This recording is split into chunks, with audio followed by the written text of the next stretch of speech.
Hello viewers, நாங்களோட Lakshmi. நீங்கள் பார்த்துருக்கிறது 0 லக்ஷ்மி. நேற்று தவிர்க்க முடியாத காரணங்களால் ஆன்லைன் வர முடியல. சரி, ரொம்ப இம்பார்ட்டண்டான விஷயம். எஸ், யமுனாவுக்கும் நிவினுக்கும் கல்யாணம் ஆயிடுச்சு. இதில் அந்த கல்யாணத்தில் அவங்க அம்மா பேசின வார்த்தைகள் எல்லாமே ரொம்ப முக்கியமான விஷயம்.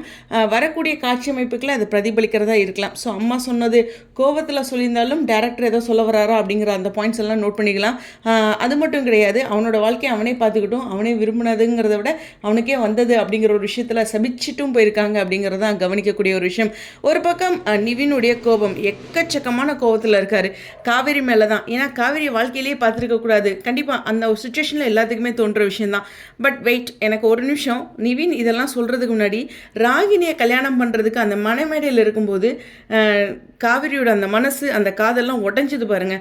அன்னைக்கு இருந்த பெயின் தான் இன்றைக்கி நிவினுக்கு இருக்குது இல்லையா? அந்த பெயின் எல்லாருமே நினச்சி பார்க்கணும். வாழ்க்கையில் எல்லா விஷயங்களையும் கூட்டி கழித்து தான் பார்க்கணும். ஒரே ஒருத்தருடைய பார்வை, அவருடைய சொல்கிற வார்த்தைகளை மட்டுமே வச்சு அவங்கள ஜட்ஜ் பண்ண முடியாது. விஜய் கண்டிப்பாக பெரிய தவறு கொடுத்துருக்காரு. கல்யாணத்துக்கு பிறகும் அந்த பொண்ணு உனக்கு தான் அப்படின்னு ஒரு ஹோப் கொடுத்தது விஜயோட மிகப்பெரிய தவறு. அதுக்கு பின்னாடி அவர் காதல் வந்தோடனே அந்த ஹோப்பை உடைக்கிறது அப்படிங்கிறது, நிவின் எப்படி யமுனாவுக்கு ஒரு ஹோப் கொடுத்துருக்காரோ அதே ஈக்குவல் ஹோப்புக்கு இங்கே விஜயும் குற்றவாளியாக தான் இருக்கார்.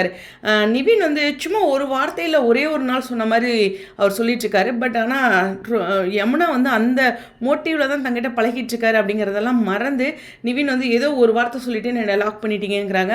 ஒரே ஒரு நிமிஷம் ஏதோ ஒரு சூழ்நிலையில் அந்த வார்த்தை வரல, கொஞ்சம் சீக்வன்ஸாகவே அவர் பண்ணியிருக்காரு. அது காட்சிகளில் நம்ம பார்த்துருக்கோம் அப்படிங்கிறது தான். ஸோ அது மட்டும் இல்லை, யமுனாவோட இன்டென்ஷன் என்னங்கிறதையும் தெரிஞ்சு அவர் பண்ணியிருக்காரு அப்படிங்கிறது, அவரோட மனசில் என்ன இருக்குது அப்படிங்கிறதையும் யமுனாக்கிட்டேயாச்சும் சொல்லியிருக்கலாம். ஏதோ ஒரு விஷயமும் சொல்லாமல் இல்லைங்கிறத சொல்லாமல் விட்டது தான் அந்த இடத்துல தவறானதாக இருக்குது. ஒரு பக்கம் இது எல்லாத்துக்குமே பயங்கர கோமா வசனங்களை அப்படி தெரிக்க விட்டுட்டு இருக்காங்களா.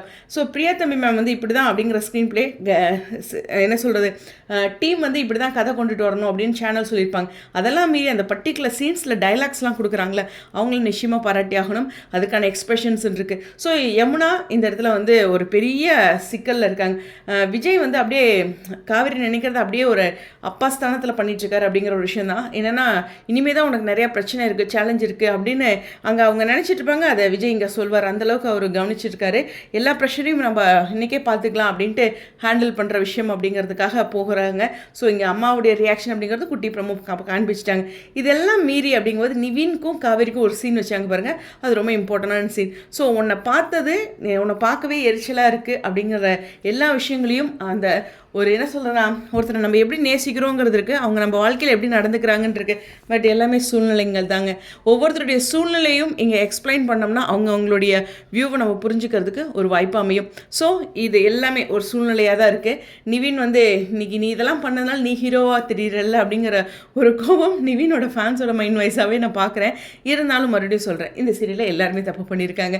ஆடியன்ஸ் நம்மளுமே தப்பு பண்ணியிருக்கிறோம். ஏன்னா இதையெல்லாம் பார்த்துட்டு ஒரு சிரிச்சோ இல்லை நம்ம என்டர்டெயின்மெண்ட்டாக எடுத்துக்கிறதும் இருக்கும். பட் பெயின்ங்கிறது ஒரு சிலருக்கு இருக்குது. இனிமே தான் இருக்குது நிவினுடைய ஆட்டம். நிவின் நிச்சயமாக காவேரிக்கு வில்லனாக இருக்கார்.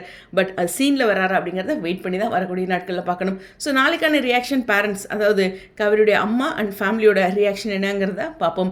உங்களுடைய கருத்துக்கள். ஸோ அது மட்டும் இல்லை, நம்மளுடைய நிவின் அவருடைய இன்ஸ்டாகிராமில் இந்த யூடியூப் பார்த்துட்டு நீங்கள் என்ன கமெண்ட் பண்ணுறீங்களோ அது மாதிரியே அவருடைய வருங்கால காட்சிகள் இருக்குங்கிற மாதிரிலாம் சொல்லியிருக்காரு. அது பற்றியும் பேசுகிறேன்ட்டு இருக்காரு. ஸோ அதையும் வெயிட் பண்ணி பார்ப்போம். உங்களுடைய கருத்துக்கள். ஸ்டேடியம்.